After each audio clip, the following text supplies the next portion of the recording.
Finally আমরা যেটা বলেছি যে এইখানে যারা আসামি ফাইনাল রায় দেওয়ার সময়ে তাদের আচরণটাকে মিটিগেটিং ফ্যাক্টর হিসাবে বিবেচনা করা হয়। যেভাবে তিনি এত সংখ্যক মানুষকে আহত করেছেন, অঙ্গহানি করেছেন, বাংলাদেশকে বদ্ধভূমিতে পরিণত করেছিলেন, এরা কোনো রকমের অনুকম্পা পাবার যোগ্য নয়। এটা আমাদের সর্বশেষ সাবমিশন ছিল এবং আমি বলেছি এই অপরাধের বিচার হচ্ছে এজন্য যে নেভার অ্যাগেইন বাংলাদেশে কখনো আর এরকম দিন যেন ফিরে না আসে। তো আমরা বলেছি যে এই আইনটা স্পেশালি তৈরি করা হয়েছে crimes against humanity, genocide, war ক্রাইমসের মতো আন্তর্জাতিক আইনে যে স্বীকৃত অপরাধ সেগুলো বিচারের জন্য, কারণ এই অপরাধগুলো বাংলাদেশের সাধারণ আইনে নাই। সেই কারণে এই আইনটা স্পেশালি তৈরি করা হয়েছে। আর এই আইনটা সম্পূর্ণভাবে আন্তর্জাতিক স্ট্যান্ডার্ডকে সামনে রেখে তৈরি করা হয়েছে। এই সরকার ক্ষমতায় আসার পরে এই আইনটাকে আন্তর্জাতিক স্ট্যান্ডার্ডের সাথে কম্প্যাটিবল করার জন্য অ্যামেন্ডমেন্ট আনা হয়েছে।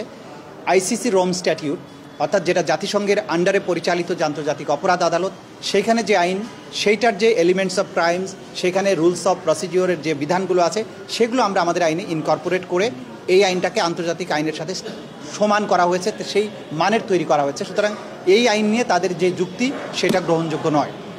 দ্বিতীয়ত আমরা বলার চেষ্টা করেছি যে কোয়ালিটি অফ এভিডেন্স আমরা এখানে যেটা প্রডিউস করেছি, যে এভিডেন্স এখানে আমরা উপস্থাপন করেছি এটা হিমালয়ের মতো দৃঢ়, ক্রিস্টালের মতো স্বচ্ছ।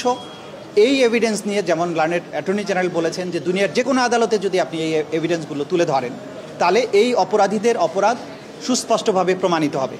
আমরা লাইভ উইটনেস এনেছি, ডিজিটাল এভিডেন্স এনেছি এবং যারা এই এভিডেন্সগুলো জেনারেট করেন, যেখানে তিনি কথাগুলো বলেছেন, সেই সমস্ত সংশ্লিষ্ট ব্যক্তিদেরকে আদালতে উপস্থাপন করেছি।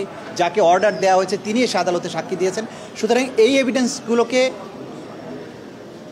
অকাট্যভাবে যেহেতু প্রমাণ হয়েছে, এগুলো কাট করার মতো কোনো শক্তি ডিফেন্সে ছিল না, এটা আমরা বলেছি। সে কারণে এই অপরাধ সন্দেহের ঊর্ধ্বে প্রমাণিত হয়েছে, সেটা আমরা বলেছি। ফাইনালি আমরা যেটা বলেছি যে এইখানে যারা আসামি ফাইনাল রায় দেওয়ার সময়ে তাদের আচরণটাকে মিটিগেটিং ফ্যাক্টর হিসাবে বিবেচনা করা হয়, যে অপরাধ করার পরেও তার পরবর্তী আচরণটা ভালো ছিল, তাকে শাস্তি কম দেওয়া যেতে পারে।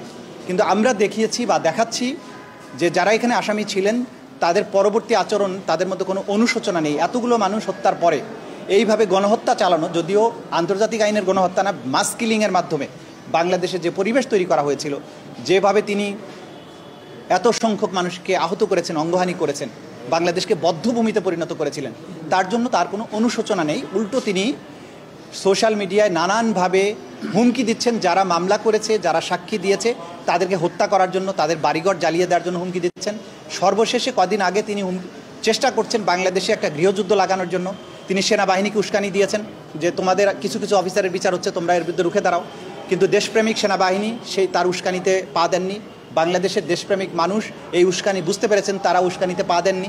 শুধুমাত্র যাদের বিরুদ্ধে অপরাধের সুস্পষ্ট প্রমাণ আছে, বিচারের প্রক্রিয়া তাদেরকে আনা হয়েছে এবং সেনাবাহিনী সেটা তাদের আইনের শাসনের প্রতি, ল অফ দি ল্যান্ডের প্রতি তাদের সুদৃঢ় অঙ্গীকারের কথা বলেছেন এবং সেটা প্রমাণ করে তারা দেখিয়েছেন। সুতরাং এইসব উস্কানি তাদের বিফলে গেছে। কিন্তু আমরা যেটা বলার চেষ্টা করছি, এইসব কর্মকাণ্ডের মাধ্যমে আসামিরা প্রমাণ করেছেন যে তাদের সামান্যতম অনুশোচনা নেই। তো অনুশোচনাহীন এরকম হত্যাকারীদের ব্যাপারে আদালতের দৃষ্টিভঙ্গি স্বচ্ছ থাকা উচিত, যে এরা কোনো রকমের অনুকম্পা পাবার যোগ্য নয়। এটা আমাদের সর্বশেষ সাবমিশন ছিল এবং আমি বলেছি এই অপরাধের বিচার হচ্ছে এজন্য যে নেভার অ্যাগেইন বাংলাদেশে কখনো আর এরকম দিন যেন ফিরে না আসে, এইভাবে শিশুদেরকে রাজপথে জীবন দিতে না হয়, এইভাবে ভয় এবং আতঙ্কের দিন বাংলাদেশে কখনো ফিরে না আসে। তারিখটা একটু বলে দিবেন। আদালত আগামী 13ই নভেম্বর তারিখ নির্ধারণ করেছেন। ওই দিন তিনি ঘোষণা করবেন কবে রায়টা প্রোনাউন্স করবেন।